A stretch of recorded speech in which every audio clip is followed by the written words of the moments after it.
Imagina só a seguinte situação. Imagina colocar as duas visões de mundo, tipo, as mais radicalmente opostas da história humana, frente a frente numa sala. Nossa, isso é receita pro caos. Pois é. De um lado, a gente tem aquela crença absoluta de que a salvação vem do alto, né, vem do divino. Uhum. E do outro lado, bem no extremo oposto mesmo, aquela certeza inabalável de que a gente está existencialmente sozinho, de que a responsabilidade é 100% nossa. E o normal, parando para pensar em juntar essas duas pontas, seria eu esperar uma guerra ali na hora, sabe? Com certeza, alguém apontando o dedo, acusando, o outro se defendendo. Exato, e sempre rola aquela expectativa de que, no final das contas, algum juiz moral vai bater o martelo e dizer quem é que tá com a razão. Porque a sociedade é totalmente condicionada a buscar esse conforto cognitivo, né? É, a gente quer a resposta pronta. Sim, a gente quer aquela linha de chegada bem clara. Heróis super bem iluminados de um lado, vilões terríveis do outro. Fica muito mais fácil lidar com a vida quando tem um gabarito no final da prova. Aí que tá. Mas e quando a gente entra num território onde esse juiz simplesmente não aparece? É aí que o chão some. É exatamente esse terreno desconfortável que a gente vai explorar no nosso mergulho de hoje. Nós vamos dissecar um material denso, bem reflexivo e muito cru, chamado O Ego e o Altar. Escrito por Elder Legge. Isso. E logo de cara, na introdução mesmo, tem um detalhe sobre o autor que, olha, muda completamente o jeito que a gente tem que absorver essas palavras. Ele não é teólogo, né? Não. Ele é um fotógrafo. E antes da gente entrar de cabeça no texto, acho legal trazer a própria introdução dele para situar quem está acompanhando a gente. Ele diz assim, antes de começar a ouvir, deixa-me situar-te. Ah, ele já prepara o terreno. Prepara total. Ele diz, o meu nome é Elder Legge, sou fotógrafo, alguém que vive entre luz e sombra, observando aquilo que muitos passam por cima. Essa identidade visual altera todo o tecido da obra, sabe? Porque não é um filósofo de academia escrevendo. Sim, não tem aquela postura dogmática. Ele avisa que não é um e-book religioso, não é um ataque e também não é uma defesa. É alguém cuja vida é basicamente observar. Pensa bem na rotina de quem fotografa. É viver nessa fronteira fininha entre a luz e a sombra. A câmera foca num pedaço da realidade que, todo mundo simplesmente ignora enquanto passa correndo pela rua. A lente vai direto no detalhe que incomoda, na textura que ninguém quer ver. Exato. E o tom do texto é bem esse. É uma reflexão crua sobre liberdade, sobre responsabilidade e aquilo que nos ensinaram a acreditar sem questionar. O que tem ali é um embate real. Entre o cristão e o ateu. Isso. Um cristão que acredita nessa salvação de fora e um ateu que defende a responsabilidade totalmente interna. E o autor deixa claro, ele não está ali para escolher lados. Ele quer expor onde os dois falham, ou onde eles evitam olhar. O que é fascinante, porque a introdução destrói qualquer chance de ter uma moral da história mastigadinha. Destrói mesmo. Ele fala que no fim a questão não é quem está certo, é o que fazemos com a nossa própria vida. E ele ainda avisa, para quem está buscando respostas prontas, talvez esse não seja o lugar. É um balde de água fria pro ego. Total. Ele diz que a partir daquele ponto a responsabilidade já não é de mais ninguém. E isso exige um aviso da nossa parte também para quem está escutando a gente hoje. Claro, as regras do jogo. A nossa missão aqui nessa análise é de imparcialidade absoluta. A gente não está avaliando um texto para validar religião nenhuma. E nem usando o material para glorificar o ateísmo. O próprio texto foge dessa armadilha. O objetivo aqui é relatar os argumentos, porque a questão central é muito mais terrena e, sendo bem honesto, é assustadora. A urgência não é saber quem está certo sobre a criação do universo, mas sim o que a gente faz com a própria vida quando encara a incerteza. Pois é, porque no minuto em que em que a pessoa abandona o conforto daquele dogma que ela herdou, o peso da existência cai de uma vez só nas costas dela. É esse o aviso tácito ali do começo. Então vamos desconstruir isso, porque é um convite pesado para quem está ouvindo. A partir do momento em que a gente questiona até o que sempre tomou como verdade, não dá mais para culpar ninguém. Não dá para culpar o diabo, não dá para culpar a genética. Acabou, desculpa. Acabou. E para entender essas escolhas diárias, a gente precisa olhar para o ponto de partida, que é o que o texto coloca como dilema do centro. Qual a sua religião? Eu sou ateu, agnóstico e satanista. Ateu, agnóstico e satanista. Eu sou muito ateu. Você não acredita em Deus, Eu não mas tenho religião. você não acredita em Deus, mas acredita em Satanás? Não, na verdade o satanismo é uma filosofia ateia. Ela fala que você é seu próprio Deus. Você não acredita em Jesus Cristo de Nazaré, nem como uma figura histórica? Não, eu acredito. Eu tenho certeza que ele veio nessa terra, que ele pisou nessa terra. Mas eu acho que os princípios cristãos, eles tiram um pouco do seu fogo interno. Eu acho que quando você se coloca em primeiro lugar como uma filosofia de vida, eu não tenho religião nenhuma. Mas você está em primeiro lugar na sua vida? Sim, Isso não é egoísmo, não? tem que ser. Egoísmo no satanismo é uma coisa boa. E no evangelho é uma coisa muito ruim. Porque te faz pensar só em você, se separar só pra você. Não, na verdade o satanismo ele ensina a você colocar o limite nas coisas. Então, por exemplo, se eu tivesse incomodado aqui, ele falaria que o meu bem estava em primeiro lugar e que eu deveria sair. Mas a palavra de Deus nos diz que ele está em primeiro lugar e que nós deveríamos pensar mais no próximo do que em nós mesmos.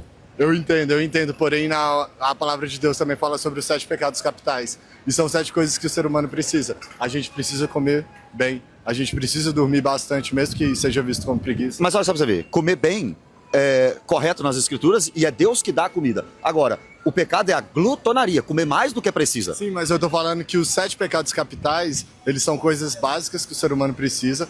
E a grande questão é você fazer as coisas sem excesso. Mas o pecado te faz mal. Mas o pecado é o excesso. O pecado te faz mal.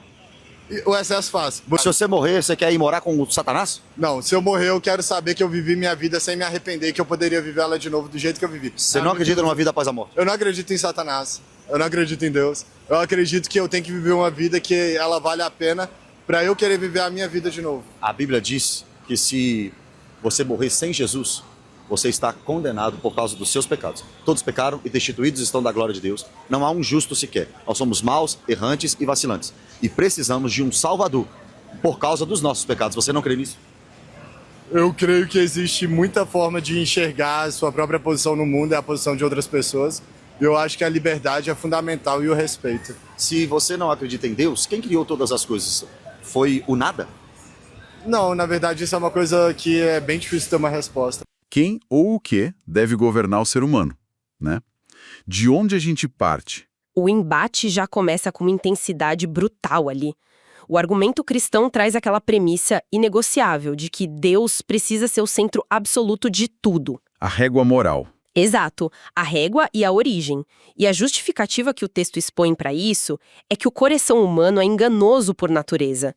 A mente humana, se ficar isolada, sem uma âncora divina, ela cria ilusões para justificar os próprios instintos ruins. É uma desconfiança gigantesca da própria bússola interna, né?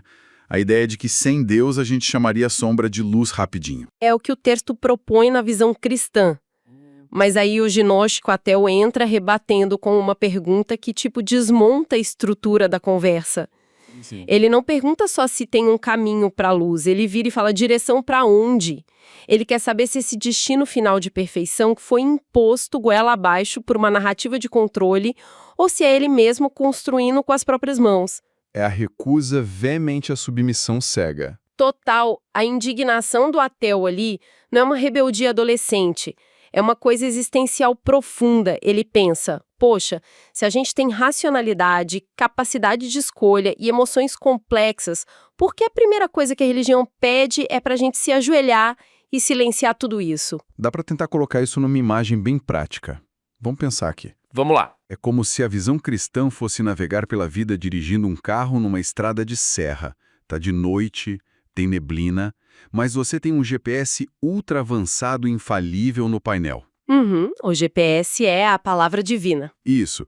A pessoa no volante confia que o satélite está vendo o trajeto inteiro de cima. Então, mesmo que a curva pareça perigosa ou estranha, ela obedece à voz do GPS. Faz sentido. Já a visão do ateu seria recusar esse GPS. Ele desliga o aparelho, pega uma bússola analógica e um pergaminho totalmente em branco. Nossa, dá muito mais trabalho. Muito mais. A chance de bater o carro no escuro é gigantesca. Não tem garantia nenhuma de que vai chegar num lugar bom. Mas, aí que tá. Cada linha traçada naquele mapa tem a assinatura dele. Tem o suor do motorista. É uma analogia super forte.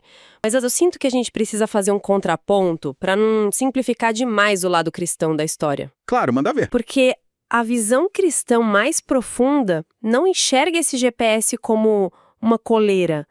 Sabe, não é algo que rouba a autonomia só por roubar.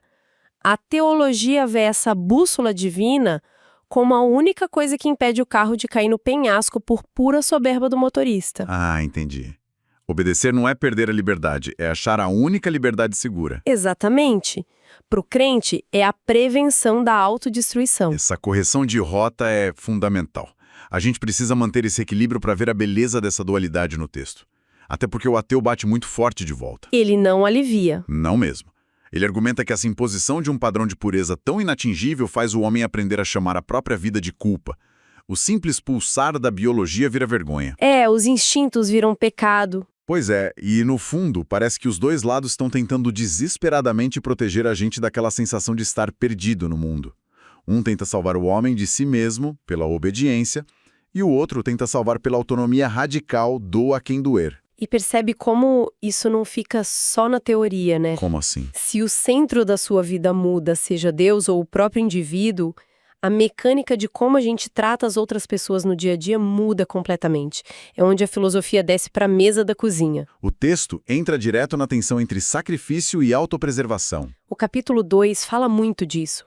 A visão cristã, baseada no Cristo histórico ali, diz que a vida de verdade só começa quando a pessoa para de viver só para si mesma. O amor ao próximo. Isso. Amar o outro mais que a si próprio é o ideal supremo. É doar tudo sem restrição. Mas do outro lado da trincheira, o gnóstico ateu levanta a bandeira do pragmatismo, do autocuidado. Ele olha para os escombros emocionais de todo mundo e pergunta quantas pessoas não adoeceram tentando salvar o mundo ou tentando agradar a Deus antes mesmo de saberem quem elas eram. A postura dele é quase fria, né? Cirúrgica. Cirúrgica, exato. Ele diz que se tá esgotado, ele sai da situação. Se tá quebrado, vai cuidar de si primeiro. E ele faz questão de jogar na cara o nome disso. Não é pecado nem egoísmo. O nome é sobrevivência. E aqui a coisa fica realmente interessante nas entrelinhas. Porque as duas armaduras têm rachaduras quando a gente traz para o mundo real, que é todo imperfeito. Com certeza. Se a gente analisar criticamente a visão cristã de sacrifício total, não existe um risco gigante de apagar a identidade de quem está ajudando? De a pessoa sumir, né? É. Quando a regra é amar o outro sempre mais do que a si mesmo, não cria aquela expectativa de que o indivíduo seja só uma ferramenta para os outros? Mas aí, virando o espelho para o outro lado, também tem um cinismo ali. O cinismo da sobrevivência. Isso. Essa sobrevivência que o ateu defende tanto não corre o risco de ser só um rótulo chique e polido para justificar puro narcisismo? Nossa, esse é o cerne da complexidade humana que o Elderleig capturou. O narcisismo moderno adora se fantasiar de autocuidado, sabe? Pois é. Começa com a ideia justa de proteger a saúde mental, mas se a pessoa não tem aquele referencial de dever com a comunidade, esse instinto infla de um jeito absurdo. A pessoa começa a ver qualquer necessidade do outro que exija um esforço extra como uma violação do espaço dela. Vira um muro. Vira um muro intransponível. E, por outro lado, o sacrifício extremo anula o eu num nível que gera um ressentimento gigante e silencioso. Se a gente conectar isso com o panorama do texto, o choque real é sobre como a gente interpreta os próprios instintos. Como a gente lê o nosso próprio código-fonte, digamos assim. Adorei a analogia. Para a narrativa cristã, a natureza humana é inerentemente caída. Então, um instinto básico não é seguro. O que o corpo acha que é necessidade. A mente transforma em excesso. E o excesso corrompe a alma. Então, o limite divino funciona como uma represa essencial. Mas a lente do ateu inverte tudo isso. O que a religião chama de pecado severo, ele chama de biologia nua e crua. Vontade de comer, dormir, intimidade, ambição. Ele não celebra a devassidão, né? Não, o ateu ali do texto é bem maduro. A própria razão diz para ele que excesso quebra a máquina. Mas ele se recusa com todas as forças a carregar essa pedra invisível de culpa só por ter desejos biológicos naturais. É a batalha histórica entre limite e experimentação. O limite divino é o corrimão seguro para o cristão. Para o ateu, essa barreira impede o autoconhecimento. Ele acha que sem testar os limites morais e quebrar a cara, o ser humano é só um animal adestrado pelo medo. Nunca descobre do que é feito de verdade. Nunca. E essa liberdade de testar limites leva a gente direto para o momento onde tudo dá errado. O momento da falha. Porque todo mundo falha. Como essas duas visões lidam com o peso da culpa? Esse é, mecanicamente falando, o ponto de maior atrito nesse debate todo. No capítulo 4, o cristão olha para a falha humana e diz: a gente precisa desesperadamente de redenção. O homem não consegue limpar a própria sujeira sozinho, porque a natureza está corrompida. Ele precisa do salvador externo, daquela força que zera a conta da dívida moral. E a resposta do ateu a essa necessidade de salvador ilumina um paradoxo muito tenso na fé. O ateu diz que rola uma troca invisível aí. Quando a pessoa aceita o salvador divino, ela realmente se livra daquele peso asfixiante da culpa, traz alívio. Muito alívio. Mas em troca desse alívio, a pessoa entrega todo o próprio poder e agência. Essa dinâmica de peso e poder é genial. Imagina como a mente processa a culpa. A culpa é pesada, mas ensina, né? É um professor rígido. Sim. O ateu recusa a absolvição de fora. Ele rejeita perdão terceirizado. O que ele quer é responsabilidade total. Ele quer olhar no espelho e falar: eu causei esse desastre, a sujeira é minha e eu que vou limpar. Não tem ninguém no céu para pagar a mancha. Exato, mas se ele constrói algo incrível, a glória também é toda dele. Não tem entidade para dividir o mérito. O choque de percepção aqui grita muito alto. O cristão escuta isso, essa responsabilidade total, e não enxerga autonomia. Ele enxerga um orgulho patológico. Aquela soberba cega da criatura que acha que não precisa de quem a criou. Enquanto o ateu escuta a própria voz e vê a coragem mais pura do mundo, a coragem de pagar a própria conta sem muleta metafísica nenhuma. E essa tensão toda desemboca no capítulo 5, que são as estacas mais altas possíveis. A percepção da eternidade versus o fim. O comportamento muda muito dependendo de quanto tempo a pessoa acha que o jogo dura. Nossa, muda demais. O cristão pauta tudo na premissa de que os 80 anos que a gente passa aqui são só o prelúdio, o ensaio. As ações, no plano material, ecoam pela eternidade. Existe aquele medo real de que, sem Deus, a existência seja só um vazio frio. O sentido vem de continuar existindo. Isso. Mas olha a ironia.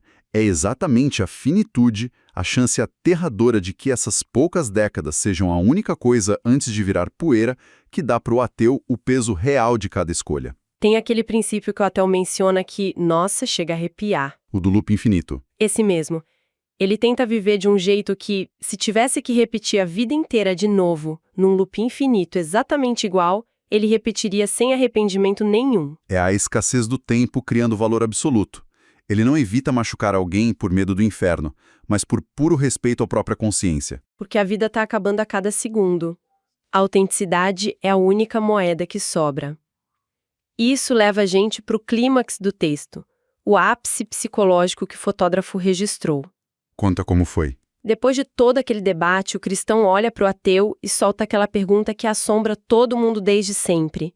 Ele diz: e se estiveres errado? E o ateu? Sem recuar 1 milímetro, ele devolve na mesma moeda. E se tu estiveres? É aí que o autor, o Elder Lag, prova que é um gênio observando a natureza humana. Porque o que vem depois no texto original não é uma tréplica, não é um argumento matador. É só a palavra silêncio escrita entre parênteses. Nossa, esse silêncio grita muito, porque ele mostra uma coisa que armadura nenhuma consegue esconder. A vulnerabilidade humana absoluta. Todo mundo sente. Todo mundo. Não importa se a pessoa tem uma fé inabalável ou uma convicção à telha de ferro. Diante do escuro existencial de não saber o que acontece quando o cérebro desliga, de fato, o silêncio é a única confissão honesta. No fundo, perante o mistério, todo mundo pisca. Então, o que a gente tira de tudo isso? Como a gente amarra essa montanha-russa de angústia?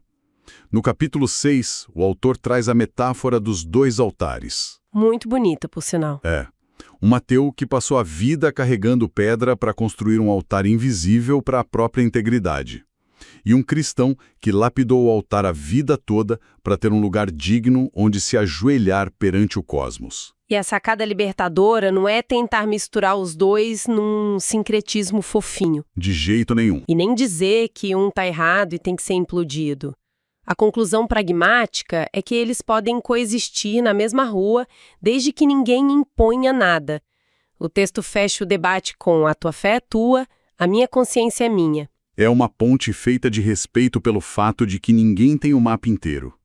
Nas considerações finais, no epílogo, o fotógrafo entrega um espelho pra gente. A humanidade vive dividida, né?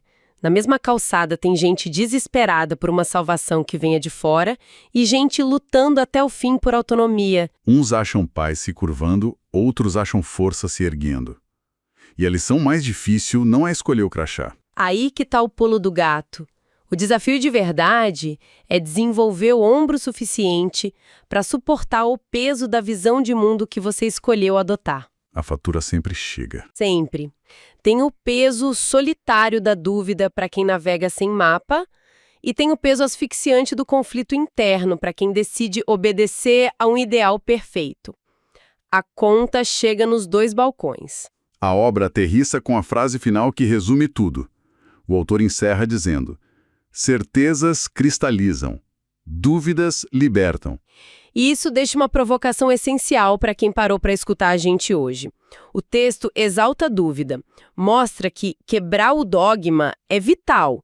Mas parando para analisar se a incerteza liberta tanto assim, em que ponto essa busca infinita por questionar tudo não vira só uma nova forma de paralisia existencial? É uma ótima pergunta. Será que a verdadeira maturidade não é só duvidar intelectualmente de tudo, mas ter a coragem visceral de agir, de assumir compromisso e construir uma vida com um significado real, mesmo abraçado com a incerteza no escuro? Voltamos ao mapa e ao GPS. No fim das contas, a beleza da jornada não está na ferramenta que a gente escolhe. Está na audácia de colocar o pé na estrada poeirenta todo dia de manhã. Sabendo que, com um guia celestial ou no mais puro abandono cósmico, o cansaço das pernas e a vista da paisagem pertencem inteiramente a quem caminha.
colheita desse ano. Sim, é o bom velhinho no céu que nos concede alimento. Exatamente. A mamãe tem razão. Coma mais. O que vamos plantar no ano que vem? Que tal milho e amendoim?